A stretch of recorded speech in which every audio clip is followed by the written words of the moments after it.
Hello everyone. How are you? Hope all is well with you all and you and your families are doing okay.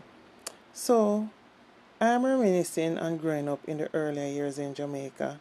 To me, it feels like those were the happier years because neighbors share with each other. I remember my neighbor, Miss Julie. If she go to the market or she go to country, whether she gets or she buys goods, she would come back and she would give you a little tray. Say for example, like three orange, little tomato, one onion, little lime, little mango if mango in season. Just to name a few of the things, for example, we would share. Now my grandmother, when she go to the country or she would go to the market, she would get ground provisions. She would come back and she would share, for example, a piece of yam, breadfruit, green banana. As I said, just to name a few of the things that neighbors would share with each other. Because if she goes shopping and see anything a little cheaper than the norm, she would buy it just to share with her neighbors. And one of the most exciting things to share is when Burrell comes. We share things just the same like everything else.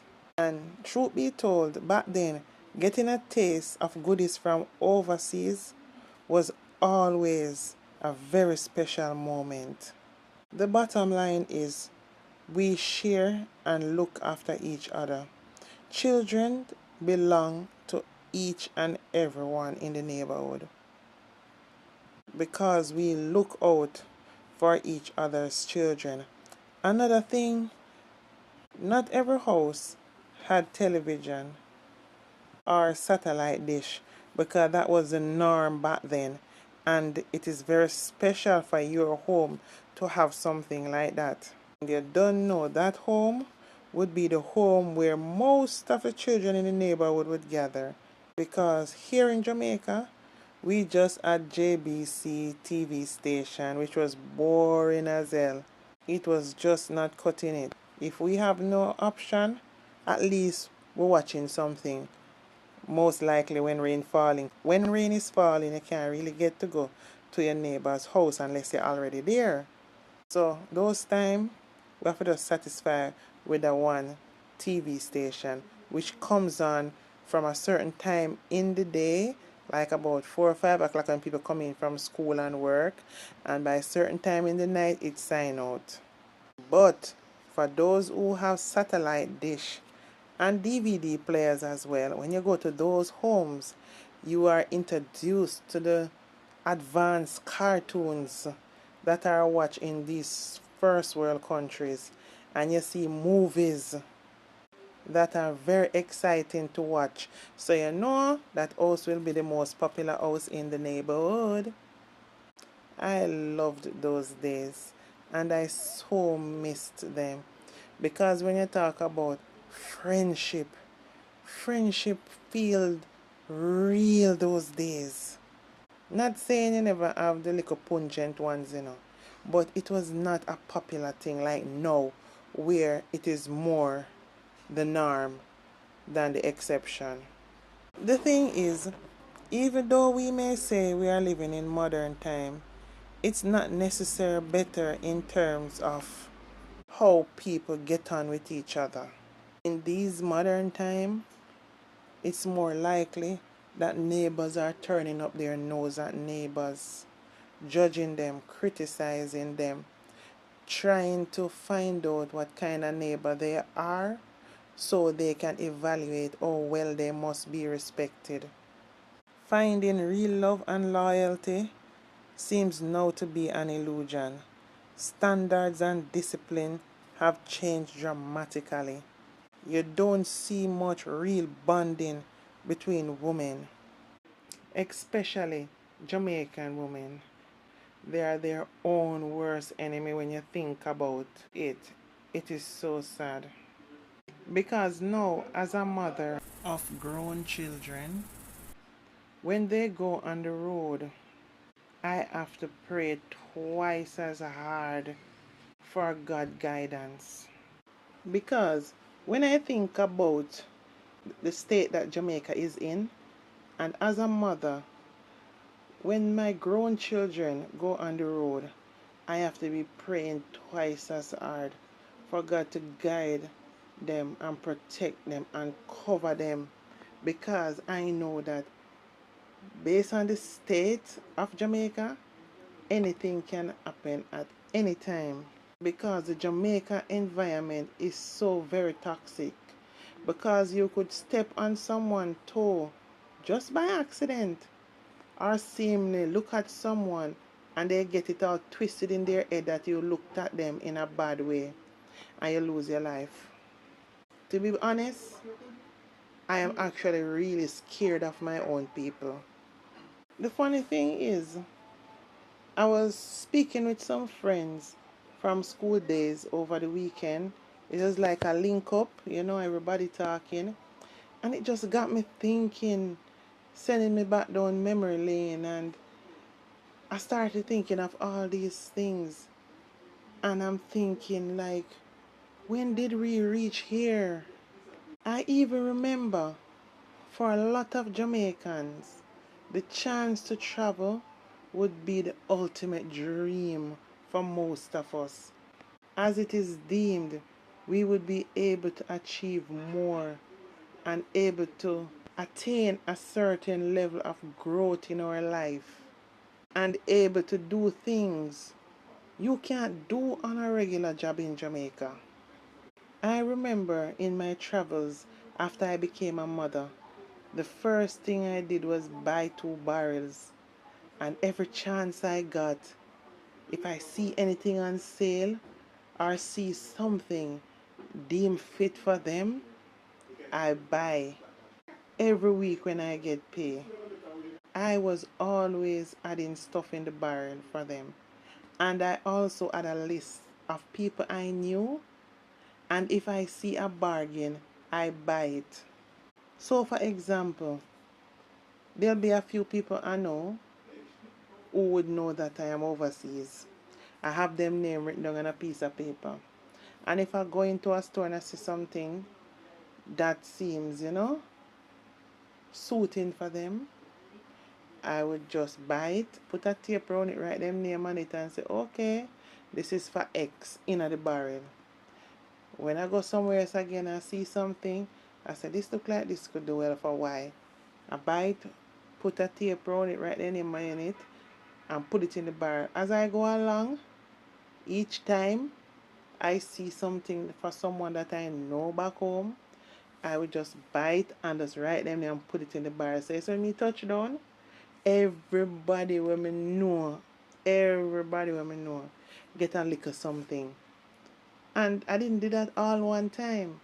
Each time when I get paid, a little bit and little bit and little bit and little bit, and it adds up. So it seems like, oh God, go big shopping and everybody get this and that. No, it's the way I was grown. I was grown to share. And for me, those times is like getting a chance to go overseas and working is a big issue. You understand? So you have to make sure so you touch everybody back home, make them feel nice too. Especially the ones that won't be able to travel, well, at least at that moment. And as for the food barrel, everything I eat that can go into the barrel, all snacks, I am always trying to add to the barrel, because I wanted my children to get the experience and taste almost everything that I have eaten while overseas. Of course, you don't know to cook food and those things can't go in the barrel, but I'm talking like various snacks, chocolate, cereals, you know what I mean? Juices. And I buy enough that I can share with friends and family.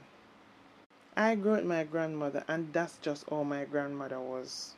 My grandmother always say, grow the child the way they should be grown, so that when they get older, they shall not depart from those ways.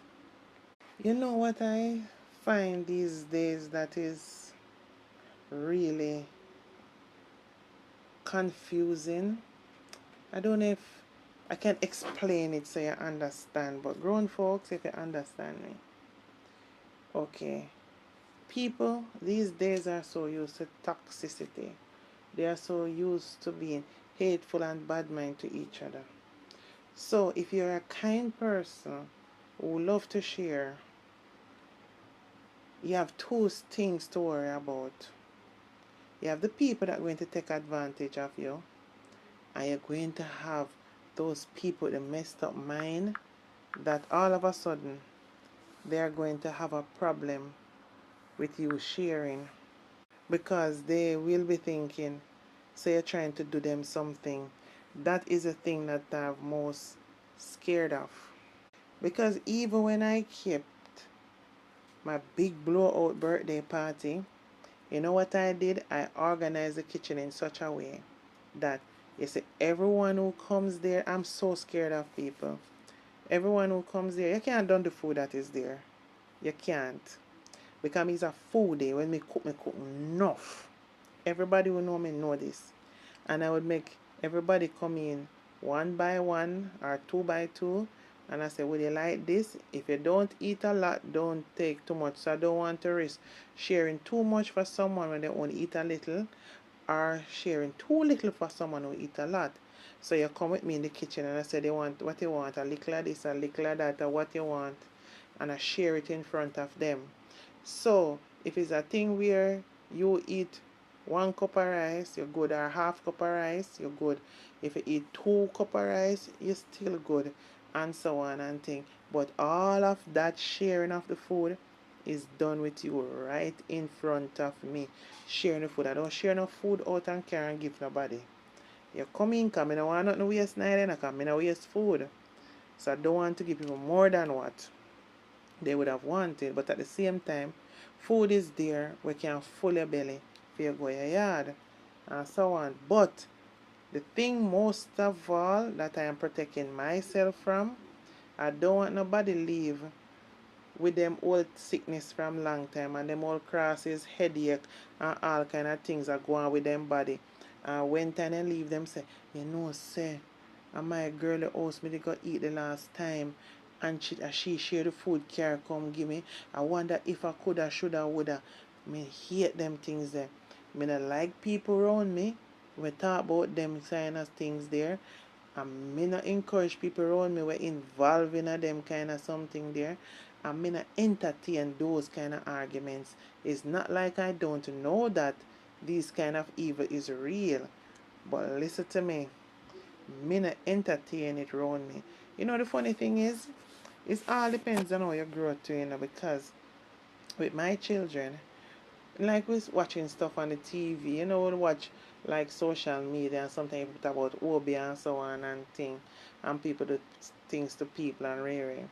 When I say to my son, I say, you know them talking about Obi, and I will say stuff to him about what it him say, mommy, oh then Obi think that we are some old woman we can't get no man, and then just find every reason, every excuse to blame people. Not no go so. And them head a get a water and them just feel bitter and just come up with them story. They not no go so. I try to let him understand that people are indeed evil. And as my grandmother would say, people can't just obey you so unless them have direct connection with you. They have to go through your family member, your friends. Them have to have access to your clothes, your food, your drink, your home, and stuff like that for them something there to happen. And as I grow older and I see the pattern and the way that Jamaica is going, I endeavor to try to keep my circle very small. You understand? So in my yard, me no worry about nobody I go turn up and knock on my gate and so on them a come look for me. No, no, no, no, no. Your ass is gonna call me before you come. And some people I said I'll meet you, let's have lunch. I will go out and eat something. You know, some people you know entertain them in your yard. But at the same time, you can care about them from a distance. Them stay with them there and you stay where you there. Simple as because it is bad to be living that paranoid, but people is wicked. And for you to keep your sanity, You have to know how to keep off things that is going to interchange your mind and get you all messed up mentally. Now, it is so heartbreaking that I live to see in my lifetime that Jamaicans, or most Jamaicans, are the worst toxic criminals, haters you can ever meet, home and abroad. They are taking over the airways with their non-ambitiousness and nasty way of living and criminality, making headline news every chance they get around the world, like it's an achievement, while the few good Jamaicans that are making the country proud have to be hanging their heads in shame as people are looking at us side eyes, as they are judging us because of a few. There is just too much disruptive Jamaicans, and it hurts because it makes us, the ones that are trying at least to be decent, to let us look bad. My gosh, when did we reach here? I remember in my travels, I was so happy to say I am Jamaican. I was looked at as a celebrity, a goddess, because everyone wants to be my friend. They want to hear about Jamaica and hoping and wanting to visit Jamaica one day. Now, when someone asks me, "Are you Jamaican?" I get scared to answer, as I fear they already are judging me. I feel so ashamed, and they can tell by my response. I'm not elated in my response when I'm being asked. I honestly don't feel proud anymore because, truth be told, I honestly believe that mostly the worst set of Jamaicans get a chance to get visas.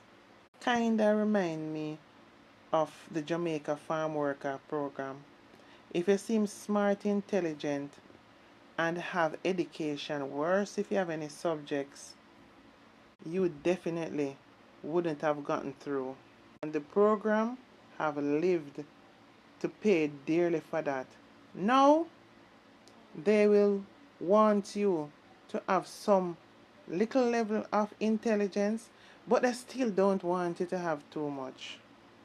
And just bear in mind that program, you will never get through without some links that carry you through. I somewhat feel the same way about the regular visas. It's just that it's a bit different these days. That people with intelligence and ties to Jamaica are getting through because they realize that no matter how rough or uneducated a Jamaican is, they are street smart and can beat any system better than even the educated and the so-called intelligent one. Trust me. So, on a whole, they can never be underestimated.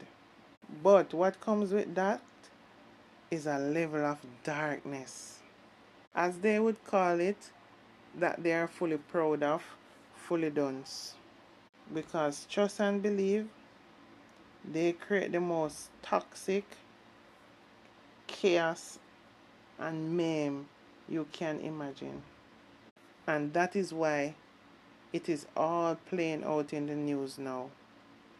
Almost every newspaper you picked up worldwide, Jamaicans are doing the most. Brings me to Sixx boss. Shot. What we get to? Yes, man. We don't take long. Get a big up your badness in that. West Bank to you early in the morning. Understand? Fully six.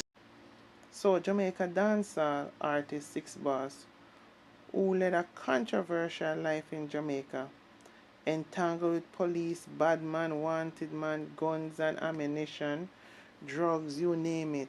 He has been locked up a few times and being wanted by the police, but yet was able to get into America due to his talent and, of course, his links with the right people. However, you can't take it from him that he's a good artist, a good producer, and he has some good music out there.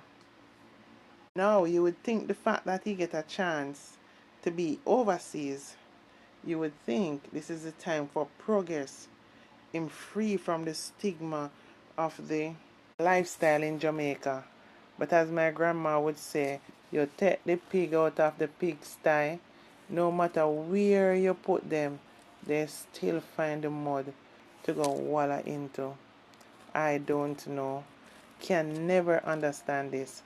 Firstly, he get caught up in a very controversial shootout where one of his teammates took the charges for taking out people lives, and he was in question,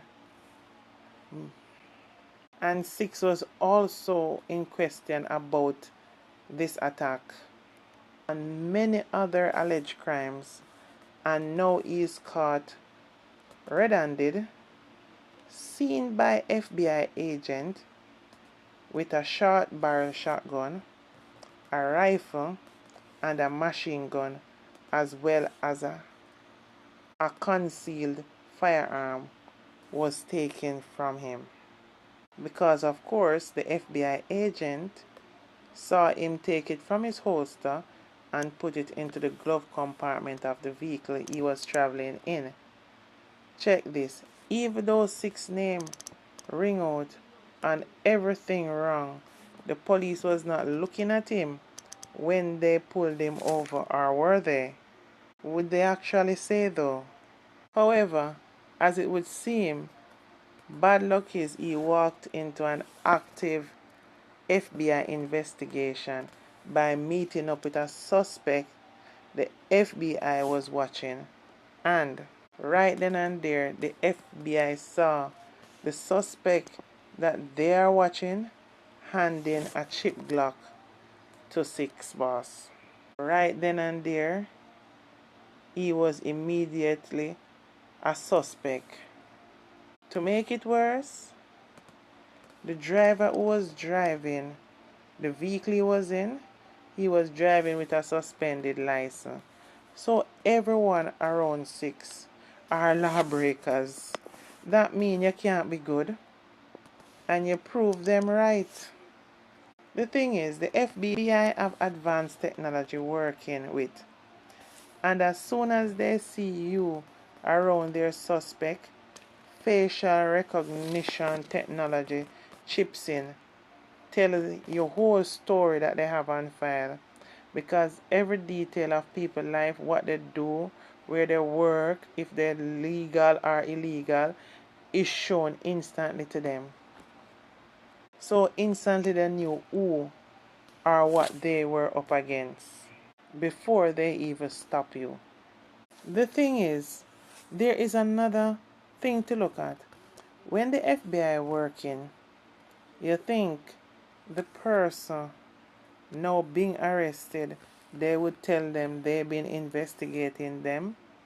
No, because someone behind the scene could be snitching, bursting like pipe, giving information about the criminal links and connections, and may not have been a coincidence that Sixx get all caught up in it. It must have been expected. More than likely, they knew fully well Sixx boss would soon turn up, so as to not draw attention as to who may be giving up information, they style it as if they were not really watching squash, but instead was watching another victim, watching another criminal, which obviously is American and won't have to be worried about being deported. They just make it seem that he walked into an active investigation. If you lot believe, after all squash name being called on, and the big shooting where he was alleged to be a part of, where thick man was taken out and one of Sixx boys get caught and in custody right now. To really believe the feds don't already link with Jamaica and already gotten more information about the investigation of Squatch long time, but seize this perfect opportunity to hold him, don't be fooled. Tom drunk, but Tom no fool. Information has been collected about Squash long time, and they were just waiting on the right moment, the right time. They wanted to catch him red-handed, and chances are that guy who he went to meet to get the gun off, they already knew Squash would turn up there. It all planned out. Maybe who to tell that guy who he took the gun off would get some sort of reduced sentence for whatever he has done. But Sixx Boss life is one of the biggest proof that many Jamaican mindset is not for a better way of living and to better themselves mentally, physically, and emotionally. Not at all. Their mindset is not one to access better education, to achieve greatness. Their mindset is just to have access to more money, to floss, hype, buy brands to prove on each other. Some of these people, the money they have access to could open legitimate businesses and employ their friends or people from their own communities and make them life better while making money. But when you check it, that's not the kind of thinking of progress that they want. They want power and for people to fear them. They want to control people and areas, build gangs. I don't understand how this is a form of achievement. Now, his ass has left lockup and is in ICE custody. For God knows how long he will be there. But sure as the sun shining in the sky, he will be deported to Jamaica. And that is another bangarang.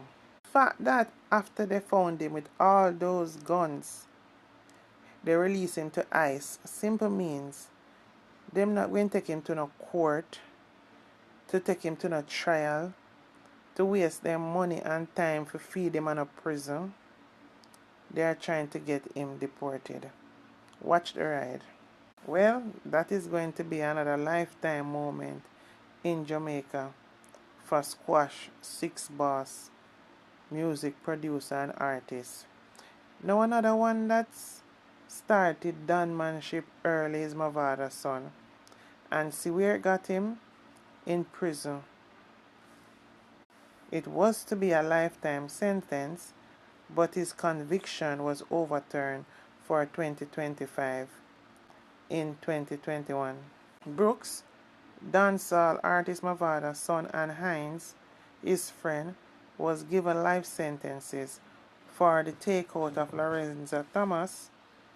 From the same era he comes from, Cassava P. St. Andrew, when they forcefully entered the man's house, took his life, then set the house on fire. He was only 18 years old at the time. He is now 22 and he was calling the shots. Without going into the whole story because it's all out there on social media, guys go do your research and you can see the step by step how it went in its entirety. My take is this. This youth father is a dancehall artist, real rich. And instead of seeking funds from his father to start a business, to be a boss, he seeks to be a don. I sure hope he takes advantage of this second chance. He needs to go back to school and better himself. Do something with his life. Because Lord knows, he never took the time to really put his head in the books to learn something at Excelsior High School, as the hype of his father being Movada got to him, as he was very disruptive in school and formed his own little movement. But Even then, he has been in front of the law many times.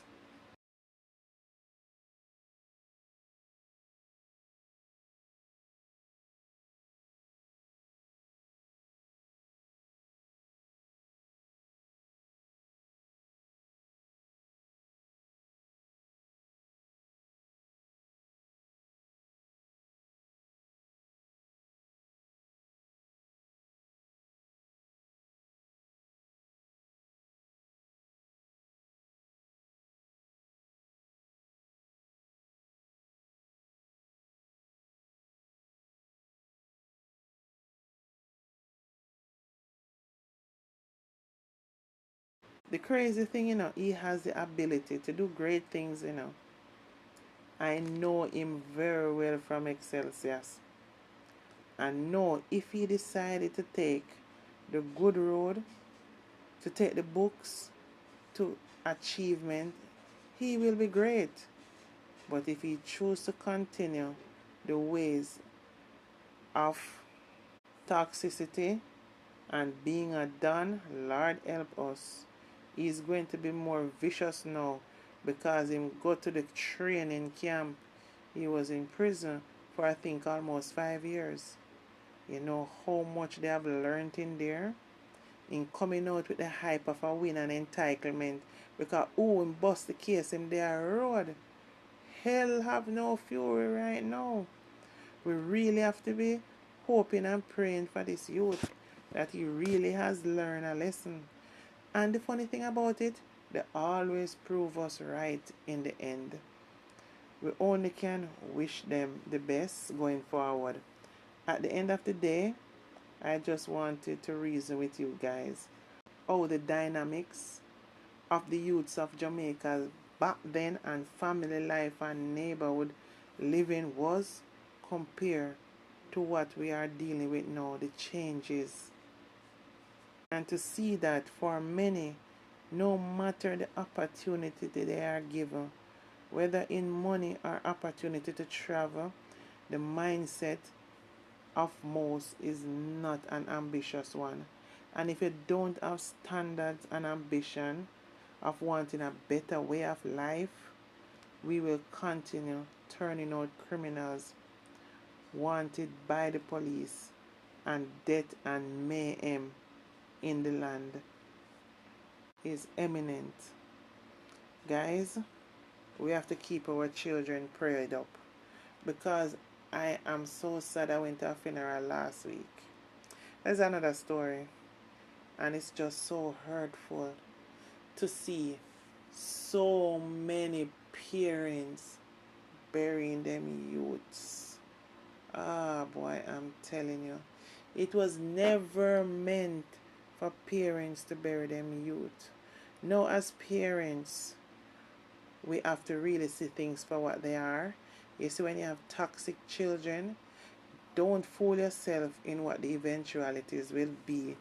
You have to hope and pray. But instead of your children burying you, you more likely will be burying them. Hear what happened? Organize your last days. Put things in place because chances are your children may not be around to bury you. And that is a sad way to look at life. Anyway, guys, please remember to like, comment, and subscribe to my platform, please. Love you all. Bye for now.